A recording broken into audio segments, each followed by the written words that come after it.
A día de hoy no podemos ni imaginar el alcance real que tendrán las tecnologías cuánticas en el futuro, pero sí que podemos empezar a investigar en qué áreas el conocimiento científico y tecnológico van a tener un papel más relevante. La computación cuántica está revolucionando el mundo de la computación de altas prestaciones y se postula como una herramienta muy eficaz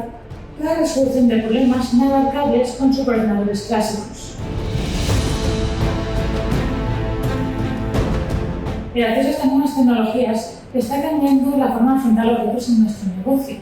y es por ello que debemos adaptarnos rápidamente a esta nueva realidad con el estudio y desarrollo de nuevos algoritmos híbridos que saquen el máximo partido a ambos mundos, haciendo posible la resolución de retos científicos y tecnológicos inabarcables hasta ahora.